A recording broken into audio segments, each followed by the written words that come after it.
So one of the things that we always create is content for first-time home buyers, but we never do that for first-time home sellers. I think the big assumption is they have experience because they have purchased a property.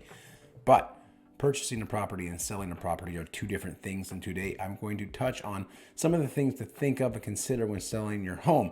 But before I do so, I am Dave Masson with the Dave Masson Real Estate Group. I make educational videos for the Fraser Valley and the Vancouver real estate market. If you enjoy this content, do me a favor and subscribe to my channel. It helps me get in front of more people like yourself. And if you would like to book a discovery call, you can do so in the Calendly link in the description. So the time has come and you want to sell your property, but you don't know where to start. So today I'm going to touch on some of those things that might cross your mind as a first-time home seller, and we'll begin with the most obvious, and that is how to pick your realtor. Now, of course, if you have a great relationship with your previous realtor, you're most likely going to call them up and you'll have them list your home. That being said, maybe you purchased from a new development, so you have no previous realtor relationship. Perhaps your realtor has left the market or moved market. So now it's time to find a new one. And you're like, well, where do I go about and what do I consider? And one of the biggest things that I think you should consider is experience. Yes. How many different markets have they worked? Because with different markets is going to come different advice. So have they worked a buyer's market? Have they worked a seller's market, a balanced market? What experience are they going to bring to the table so that when they are offering you advice, you are confident that is the proper advice that can net you the most money when your house actually does sell? That is one of the biggest things. Of course, again, if you have that relationship with your realtor, you're going to go with them. And I don't see why not. You know, my business is mostly referral, so I do appreciate that. But if your agent is out of the market, one of the biggest things I can say is look for that experience factor. Obviously, you want to gel with the person. You want to have a good relationship and feel comfortable with them, but don't look past experience. Next is going to be the fees. You are going to be responsible for the fees as a seller, as a buyer. Most likely you do not pay your buyer's realtor, but if you are selling, you are going to have to pay the fees of both the seller and the buyer's agent. And these things, they vary. You can go with a flat fee service like a 1% realty, and they most likely will just put your house on MLS. And you're not going to put much or invest much into your property when it comes to the marketing side of things.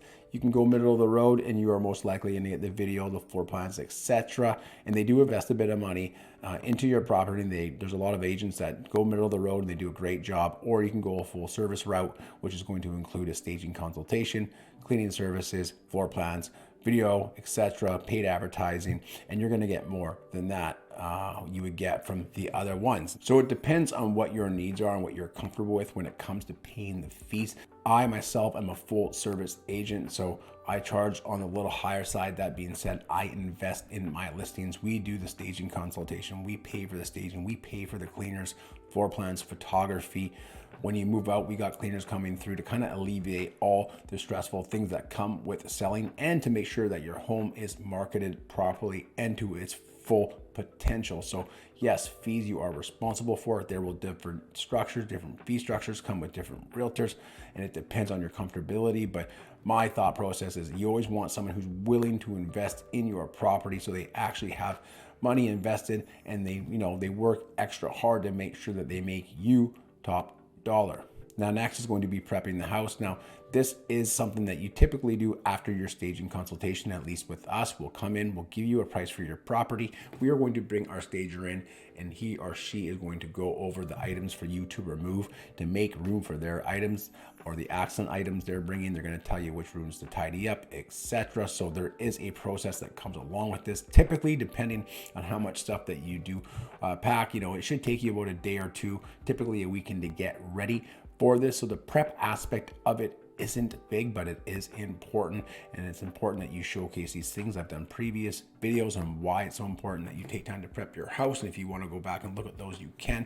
But again, the preparation stage should only take about a weekend, but it is very vital, especially if you are having a stager come through to stage your home. Now, the next thing here is going to be the items that you fix. And one of the things I want to touch on before I talk about that is the actual pre-inspection. I'm a big advocate of the pre-inspection.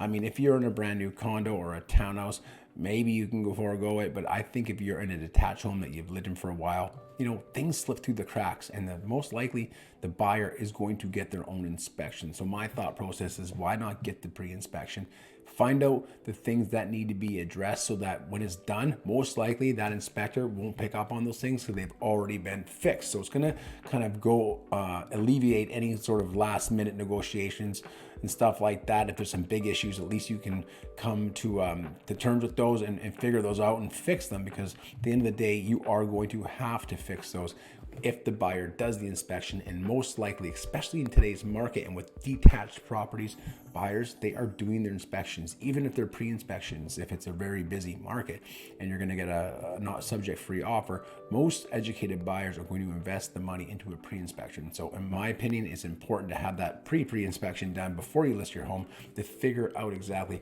where you can focus some of your energy when it comes to repairing items. And that will lead me to my next thing, is disclosure. Yes, when you sell a home, you are going to have to disclose anything that happened while you lived in the house that you are aware of, regardless if it's fixed or not. So if there was a flood, if there's leaks in the roof, there was rodents, etc., these are things that you are going to have to disclose to the buyer. So be prepared to do that. And the best thing to do is have receipts for the work that was done. If it was a flood or roof damage or insect damage, disclose it. But if you can keep your papers and prove that it was rectified and the problem no longer exists, that's going to alleviate any stressors or any things that reluctancy that the buyers may have. So if you have that paperwork, make sure that you can provide it to your realtor when you disclose these items, because then again, like I mentioned, it's going to alleviate any stresses from the buyer side of things. Now, those are just a few of the topics that some first-time home sellers and just home sellers in general have for me, or questions they ask me before listing their home. Now, of course, there's many other things that you may think of or you have on your mind when selling your home. And if you do, leave it in the comment section and I would be happy to address that. If you would like one of my seller's guides, reach out, I will send it your way. And if you'd like to book a consult, again, you can do so in the link below. I want to thank you for watching this. Take care and stay safe.